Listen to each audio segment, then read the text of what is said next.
GK GS mock test series 6 GK GS mock test series 6 का पहला प्रश्न देखेंगे। सबसे पहला प्रश्न है, रेयॉन फाइबर का निर्माण होता है। ध्यान से ऑप्शन को देखें। सही जवाब होगा ऑप्शन सी, लुगदी से। रेयॉन फाइबर का निर्माण लुगदी से होता है। प्रश्न नंबर 2, भारत में मानव निर्मित सुरंग है। सही जवाब होगा ऑप्शन ए, नर्मदा से ताप्ती। नर्मदा से ताप्ती तक भारत में मानव निर्मित सुरंग है। और नर्मदा और ताप्ती ये दोनों नदियाँ भी आकार की घाटी से होकर प्रवाहित होती है। इस प्रकार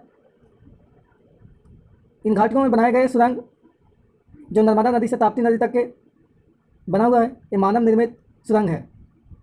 प्रश्न नंबर 3, विजयनगर साम्राज्य में सबसे बड़े प्रशासकीय विभाग को क्या कहते हैं। सही जवाब होगा ऑप्शन डी, मंडलम। विजयनगर साम्राज्य में सबसे बड़े प्रशासकीय विभाग को मंडलम कहते हैं। प्रश्न नंबर 4, बीरबल साहनी क्या थे। सही जवाब होगा ऑप्शन डी, वनस्पति विज्ञानी। बीरबल साहनी एक वनस्पति विज्ञानी थे। वनस्पति शास्त्र का एक शाखा पैलियोबॉटनी से संबंधित थे। वनस्पति शास्त्र का एक शाखा है पैलियोबॉटनी, और इसी पैलियोबॉटनी से संबंध बीरबल साहनी का था।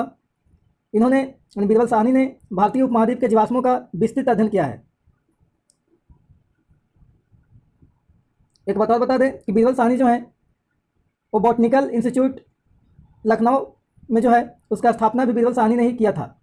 लखनऊ के बॉटनिकल इंस्टीट्यूट का संस्थापक बीरबल साहनी ही हैं। नेक्स्ट प्रश्न नंबर 5, लाल पांडा बाघ पाया जाता है। सही जवाब होगा ऑप्शन सी, सिक्किम में। लाल पांडा नाम का बाघ जो है सिक्किम में पाया जाता है।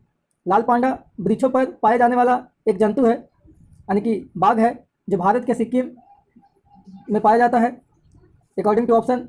हालांकि पश्चिम बंगाल और अरुणाचल प्रदेश में भी पाया जाता है, लेकिन पश्चिम बंगाल और अरुणाचल प्रदेश इस क्वेश्चन के ऑप्शन में नहीं दिया हुआ है। इस प्रकार से सिक्किम में लाल पांडा नामक जंतु यानी बाघ पाया जाता है। अगर भारत से बाहर की बात करें कि लाल पांडा नामक बाघ जो है भारत से बाहर दूसरे देशों में कहाँ कहाँ पाया जाता है, तो दूसरे देशों में आपका नेपाल, भूटान, नेपाल में भी पाया जाता है, भूटान में भी पाया जाता है, चीन में भी पाया जाता है, लाओस यानी कंबोडिया में पाया जाता है, और म्यांमार में भी पाया जाता है। प्रश्न नंबर 6, भारत में कब पहली बार राष्ट्रीय आपातकाल घोषित किया गया था। सही जवाब होगा ऑप्शन ए, 1962 में भारत में पहली बार राष्ट्रीय आपातकाल नेशनल इमरजेंसी घोषित किया गया था। जब चीन द्वारा भारत पर आक्रमण किया गया था 1962 ईस्वी में 26 अक्टूबर को, तो आपका 26 अक्टूबर 1962 को ही आपका राष्ट्रीय आपातकाल का घोषणा किया गया था भारत में पहली बार। उस समय भारत के प्रधानमंत्री कौन थे, कमेंट बॉक्स में बताएं। और उस समय भारत के राष्ट्रपति कौन थे, उनका नाम भी आप कमेंट बॉक्स में बताएं। प्रश्न नंबर 7, निम्नलिखित में से कौन सी पुस्तक मुल्क राज आनंद ने नहीं लिखा है। ध्यान से ऑप्शन को पढ़ें। सही जवाब होगा option D, the dark room. The dark room पुस्तक को मुल्क आनंद ने नहीं लिखे हैं, बाकी आपका कुल्ली, the board and the sickle, the village, ये तीनों पुस्तक के लेखक मुल्क राज आनंद हैं।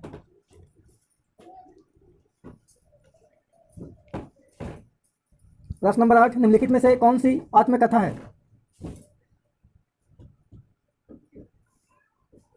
सही जवाब होगा ऑप्शन डी, बाबरनामा। बाबरनामा एक आत्मकथा है। प्रश्न नंबर 9, बिहार ने अपना नाम किससे व्युत्पन्न किया है। सही जवाब होगा ऑप्शन डी, बौद्ध मठ। बिहार ने अपना नाम बौद्ध मठ से व्युत्पन्न किया है। प्रश्न नंबर 10, निम्नांकित कथनों पर विचार करें। आपका कथन दिया हुआ है। पहला कथन है जलोढ़ मृदा। प्रश्न नंबर 10, निम्नांकित कथनों पर विचार करें। पहला कथन है जलोढ़ मृदा रासायनिक गुणधर्मों में समृद्ध होती है, वह रबी खरीफ फसल की उगाने में सक्षम होती है। कथन 2, काली मिट्टी कपास मूंगफली के लिए उपयुक्त होती है। कथन 3, रबी की फसलें जून में बोने के बाद शरद ऋतु में काटी जाती है। कूट आपका दिया हुआ है, कौन सा कूट सही है, ए बी सी डी। ध्यान से ऑप्शन को देखें।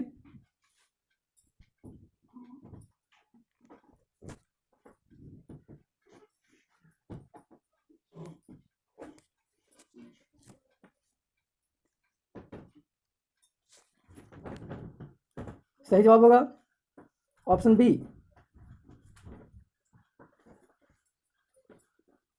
1 व 2। 1 और 2 कथन सही है। प्रश्न नंबर 11, निम्न में से रासायनिक यौगिक कौन सा है? सही जवाब होगा ऑप्शन सी, अमोनिया। अमोनिया एक रासायनिक यौगिक है। बाकी आपका पारा, ऑक्सीजन, वायु रासायनिक यौगिक नहीं है। पारा और ऑक्सीजन तत्व है, बाकी वायु जो है मिश्रण है। प्रश्न नंबर 12, निम्नलिखित में से कौन सा या कौन से वाक्य दक्षिण भारत के भक्ति आंदोलन के संदर्भ में सत्य है?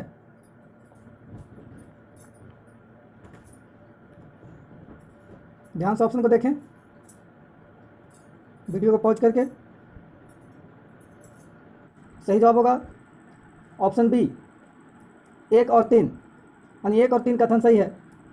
पहला कथन है इसका नेतृत्व यानी दक्षिण भारत के भक्ति आंदोलन का नेतृत्व लोकप्रिय संतों द्वारा किया गया था। और तीसरा कथन आपका इसने जाति व्यवस्था का विरोध किया था। ये दोनों कथन आपका सही है, 1 और 3। सही जवाब ऑप्शन बी। प्रश्न नंबर 13, नई दिल्ली शहर के रूपांकन में निम्न में से कौन शामिल था? प्रश्न नंबर 13, नई दिल्ली शहर के रूपांकन में निम्न में से कौन शामिल था?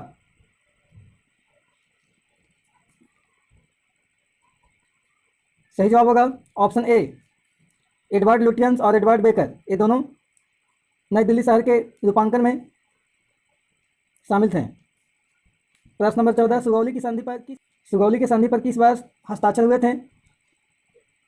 सही जवाब होगा ऑप्शन सी, 1816 AD। 1816 ईस्वी में सुगौली की संधि पर हस्ताक्षर हुआ था। प्रश्न नंबर 15, बूढ़ी गंडक नदी का स्रोत है, यानी बूढ़ी गंडक नदी कहाँ से निकलती है? सही जवाब होगा ऑप्शन डी, सोमेश्वर की पहाड़ियाँ से। सोमेश्वर की पहाड़ी आपका बिहार में है। प्रश्न नंबर 16, किस गवर्नर के कार्यकाल के दौरान कलकत्ता में विक्टोरिया मेमोरियल हॉल का निर्माण हुआ था? सही जवाब होगा option B, Curzon. Lord Curzon के शासनकाल के दौरान कलकत्ता में विक्टोरिया मेमोरियल हॉल का निर्माण हुआ था। प्रश्न नंबर 17, महावत खान पर नूरजहां के विजय के क्या कारण थे? महावत खान पर नूरजहां की विजय के क्या कारण थे? ध्यान से ऑप्शन को देखें।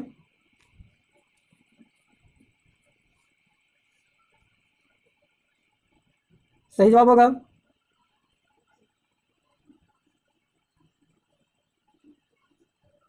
ऑप्शन बी, 1 और 2। 1 और 2 जो है ये कथन आपका सही है। महावत खान की सेवा में राजपूत सैनिकों की बढ़ती अलोकप्रियता और दूसरा कथन नूरजहां का धैर्य, साहस एवं दूरदर्शिता, यही 2 कारण थे महावत खान पर नूरजहां की विजय का। प्रश्न नंबर 18, राजा बीरबल की उपाधि किसे दी गई थी?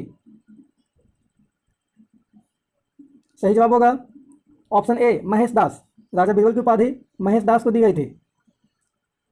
अकबर के दरबार में रहने वाले नवरत्नों में से एक थे बीरबल, जिनको महेश दास की उपाधि राजा अकबर के द्वारा दिया गया था। प्रश्न नंबर 19, निम्नलिखित में से कौन सा सुमेलित नहीं है? एक तरफ आपका कृतियां यानी पुस्तक दिया गया है, दूसरी तरफ लेखक हैं।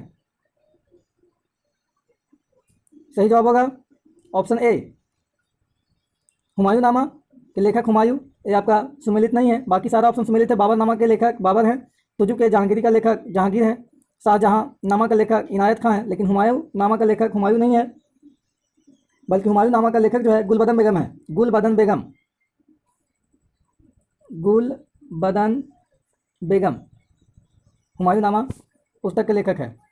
प्रश्न नंबर 20, किसने बड़े पैमाने पर स्वर्ण मुद्रा यानी सोने की मोहर चलाई थी? सही जवाब होगा ऑप्शन बी, कुषाण शासकों ने बड़े पैमाने पर स्वर्ण मुद्रा चलाए थे, यानी सोने के मोहर यानी सोने के सिक्के। प्रश्न नंबर 21, निम्नलिखित में से कौन सा भारत का सर्वोत्तम सम्मान है?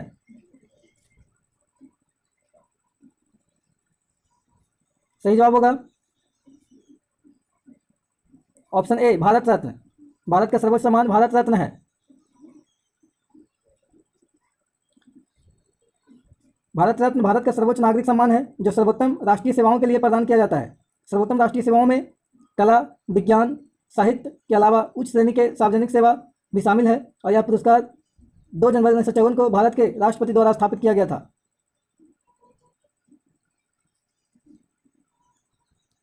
प्रश्न नंबर 22, केरल का कोट्टाकल चिकित्सा की किस पद्धति के लिए जाना जाता है?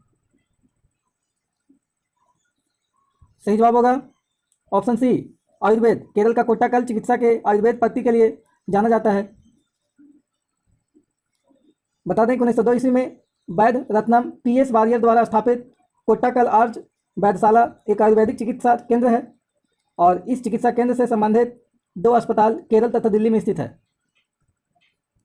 प्रश्न नंबर 23, स्विफ्ट नाम से अमेरिका में बिकने वाली सुजुकी कार भारत में किस नाम से बिकी है?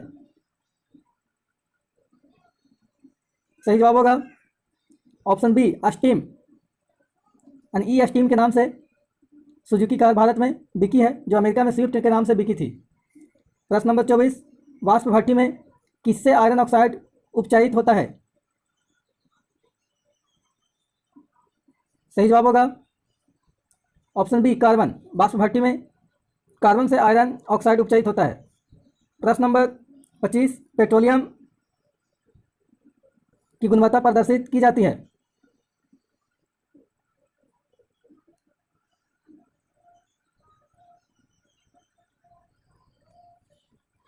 सही जवाब होगा ऑप्शन सी ऑक्टेन नंबर से। पेट्रोलियम की गुणवत्ता ऑक्टेन नंबर से प्रदर्शित किया जाता है। प्रश्न नंबर 26, आदर्श गैस की ऊर्जा आधारित होती है। सही जवाब होगा ऑप्शन सी तापमान पर। आदर्श गैस की ऊर्जा तापमान पर आधारित होती है। प्रश्न नंबर 27, ऊष्मागति का प्रथम नियम अवधारणा की पुष्टि करता है। सही जवाब होगा ऑप्शन ए ऊर्जा संरक्षण। ऊष्मागति का प्रथम नियम ऊर्जा संरक्षण की अवधारणा की पुष्टि करता है। प्रश्न नंबर 28, रेखीय संवेग संरक्षण बराबर है। सही जवाब होगा ऑप्शन बी न्यूटन के द्वितीय नियम। रेखीय संवेग संरक्षण न्यूटन के द्वितीय नियम के बराबर है। प्रश्न नंबर 29, जन गण मन राष्ट्रीय गान 27/11/1911 ईस्वी को किस अधिवेशन में गाया गया था? सही जवाब होगा ऑप्शन सी कोलकाता। कोलकाता अधिवेशन में 1911 ईस्वी में जन गण मन भारत के राष्ट्रीय गान को गाया गया था। प्रश्न नंबर 30, भारतीय झंडा तिरंगा की लंबाई और चौड़ाई का अनुपात है। सही जवाब होगा ऑप्शन सी 3:2, लंबाई 3 और चौड़ाई 2। प्रश्न नंबर 31, हड़प्पाकालीन स्थल गुजरात में था। अकॉर्डिंग टू ऑप्शन बताना है कौन सा हड़प्पाकालीन स्थल गुजरात में था और अभी भी है। सही जवाब होगा ऑप्शन डी लोथल। लोथल आपका गुजरात में हड़प्पाकालीन स्थल है। कालीबंगा राजस्थान में है, रोपड़ पंजाब में है, बनवाली हरियाणा में है। प्रश्न नंबर 32, टेटनस रोग किस जीवाणु से होता है? सही जवाब होगा option C clostridium tetani. Clostridium tetani नामक जीवाणु से यानी बैक्टीरिया से टेटनस रोग होता है। प्रश्न नंबर 33, एंथ्रोपोलॉजी क्या है? सही जवाब होगा ऑप्शन ए मानव विज्ञान का अध्ययन। एंथ्रोपोलॉजी मानव विज्ञान के अध्ययन को कहा जाता है। मानव विज्ञान के अध्ययन के एंथ्रोपोलॉजी के नाम से जाना जाता है। प्रश्न नंबर 34, राष्ट्रीय विज्ञान दिवस कब मनाया जाता है? सही जवाब होगा ऑप्शन सी 28 फरवरी को। प्रश्न नंबर 35, मुंडा जनजाति भारतवर्ष में मुख्यतः कहाँ पाई जाती है? सही जवाब होगा ऑप्शन डी झारखंड में। मुंडा जनजाति भारत में मुख्यतः झारखंड राज्य में पाई जाती है। प्रश्न नंबर 36, निम्न में से कौन सा अक्रिय गैस नहीं है? सही जवाब होगा ऑप्शन ए ब्रोमीन। यह अक्रिय गैस नहीं है। बाकी आपका नियॉन, आर्गन, क्रिप्टॉन ये अक्रिय गैस हैं। अक्रिय गैस के ट्री की अगर बात करें तो हीना, नीना, ऐश्वर्या, करीना, जीरोक्स, रानी मुखर्जी, ये आपका ट्रिक है जिसमें हीना का संकेत आपका एची होगा और एची से हीलियम। नीना मतलब इसका संकेत होगा एनी और इसका मतलब होगा नियॉन। ऐश्वर्या AR होगा संकेत और इसका आर्गन तत्व होगा करीना यानी KR संकेत होगा और क्रिप्टॉन आपका तत्व होगा यानी कि अक्रिय गैस होगा। जीरोक्स यानी XE संकेत होगा और अक्रिय गैस आपका जेनॉन होगा। रानी मुखर्जी यानी RN होगा और इसके तत्व रेडॉन होंगे, यानी अक्रिय गैस रेडॉन होगा। तो ये सारे जो आपका तत्व हैं, helium, neon, argon, krypton, xenon और रेडॉन, ये सारे आपका अक्रिय गैस हैं, वर्ग 18 के तत्व हैं। प्रश्न नंबर 37, कार्बोहाइड्रेट मानव शरीर में किस रूप में टूटता है? सही जवाब होगा ऑप्शन ए, ग्लूकोज। कार्बोहाइड्रेट मानव शरीर में ग्लूकोज के रूप में टूटता है। प्रश्न नंबर 38, स्कर्वी किस विटामिन की कमी से होता है? सही जवाब होगा option C, vitamin C. Vitamin C की कमी से स्कर्वी रोग होता है। प्रश्न नंबर 39, मलेरिया रोग शरीर के किस अंग को प्रभावित करता है? सही जवाब होगा ऑप्शन सी, स्प्लीन। मलेरिया रोग शरीर के स्प्लीन अंग को प्रभावित करता है, यानी तिल्ली को प्रभावित करता है। स्प्लीन मतलब तिल्ली यानी पलीहा। स्प्लीन भी कह सकते हैं, तिल्ली भी कह सकते हैं, पलीहा भी कह सकते हैं। तो ये आपका तीनों एक ही अंग है जिसे मलेरिया प्रभावित करता है। प्रश्न नंबर 40, कौन सा विटामिन रक्त को जमाने में मदद करता है? सही जवाब होगा ऑप्शन सी, विटामिन के। ये रक्त को जमाने में मदद करता है। ये 50 प्रश्नों का सीरीज में लगभग अधिकांश प्रश्न जो है वो डिस्कस करने योग्य हैं, लेकिन समय के अभाव में सारे प्रश्नों का डिस्कस नहीं कर पाते हैं क्योंकि वीडियो लंबा ना हो जाए। अगर आप लोग कमेंट करके बोलेंगे कि डिस्कस करें तो आपका डिस्कस किया जाएगा। कुछ ही प्रश्नों पर डिस्कस कर पाते हैं ताकि वीडियो लंबा ना हो। प्रश्न नंबर 41, जंग लगने पर लोहे का भार, खाली स्थान है। सही जवाब होगा ऑप्शन ए, बढ़ता है। जंग लगने से लोहे का भार में वृद्धि हो जाती है, यानी बढ़ जाता है। लेकिन वही अगर जंग को छुड़ा दिया जाए तो लोहे के भार में कमी आती है। प्रश्न नंबर 42, यूरिया निम्न में से किस प्रकार का फर्टिलाइजर है? सही जवाब होगा ऑप्शन ए, नाइट्रोजन्स। यूरिया में नाइट्रोजन पाया जाता है और ये जो फर्टिलाइजर है उर्वरक है यूरिया, ये नाइट्रोजन युक्त है जिसमें 46% नाइट्रोजन पाया जाता है। प्रश्न नंबर 43, पारा का अयस्क है, अकॉर्डिंग टू ऑप्शन बताएं। सही जवाब होगा ऑप्शन सी, कैलोमल। पारा का अयस्क यानी पारा को मरकरी भी कहा जाता है, तो कैलोमल पारा का अयस्क है। प्रश्न नंबर 44, पारा यानी मरकरी निम्न में से किससे आसानी से प्राप्त किया जाता है? सही जवाब होगा ऑप्शन बी, सीनेबार। यानी सीनेबार से भी पारा प्राप्त किया जाता है, आसानी से प्राप्त किया जाता है। इस प्रकार से सीनेबार भी पारा का यानी मरकरी का अयस्क है। प्रश्न नंबर 45, क्यूरी किसकी इकाई है? सही जवाब होगा ऑप्शन ए, रेडियो सक्रियता। रेडियो एक्टिविटी का इकाई यानी यूनिट क्यूरी है। प्रश्न नंबर 46, जल में अस्थायी कठोरता होने का कारण है? ध्यान से ऑप्शन को पढ़ें। सही जवाब होगा ऑप्शन डी, कैल्शियम सल्फेट। जल में अस्थायी कठोरता होने का कारण है कैल्शियम सल्फेट की उपस्थिति। प्रश्न नंबर 47, निम्न में से किसमें ध्वनि का वेग अधिकतम होता है? सही जवाब होगा ऑप्शन सी, इस्पात में ध्वनि का वेग अधिकतम होता है।